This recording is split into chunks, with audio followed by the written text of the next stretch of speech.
Police তো গত ১৭ বছর আওয়ামী লীগের জন্য মানে যা করেছে সেটা তাদের নীতি নৈতিকতাকে এবং আপনার তাদের দায়িত্ববোধের জায়গা থেকে করে নাই, তাদের কর্তব্যবোধের জায়গা থেকে করে নাই। তারা বিশেষ দলের হাতিয়ারে পরিণত হয়েছে। সে কারণে মানুষের মনের মধ্যে ক্ষোভটা খুব বেশি ছিল। তার মানুষের মনের মধ্যে তাদের প্রতি ঘৃণাটাও খুব বেশি ছিল। এটা আস্তে আস্তে কেটে যাচ্ছে, কেটে যাবে। পুলিশের পোশাকের পরিবর্তন হচ্ছে, তাদের মনোজগতের পরিবর্তনের জন্য আমরা চেষ্টা করছি।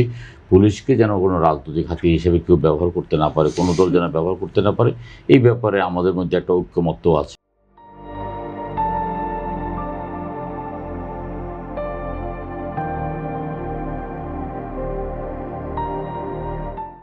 আমরা এই অগাস্টের একটা রক্তাক্ত গণ অভ্যুত্থানের পরে, একটা বিপ্লবের পরে আমাদের রাজনৈতিক দলগুলোর মনোজগতও একটা পরিবর্তন হয়েছে, রাজনৈতিক নেতৃবৃন্দের মনের মধ্যে একটা পরিবর্তন হয়েছে। সুতরাং এখন পুলিশকে হুমকি-ধামকি দিয়ে বা পুলিশকে টার্গেট করে কোনো লাভ নেই।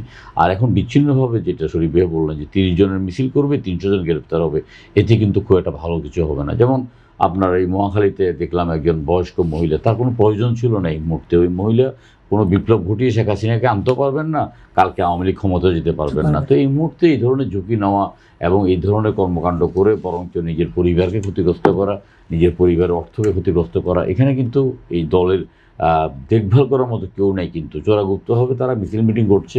হয়তো তারা ওই এখন তো আপনার ফেসবুকের যুগ, এখন আপনার ভাইরালের যুগ। এই ভাইরাল হওয়ার জন্য, ফেসবুকে আসার জন্য, আলোচনায় আসার জন্য এবং নেতৃবৃন্দের আপনার দৃষ্টিতে আকর্ষণ করার জন্য এই ধরনের বিচ্ছিন্ন চেষ্টা করছে।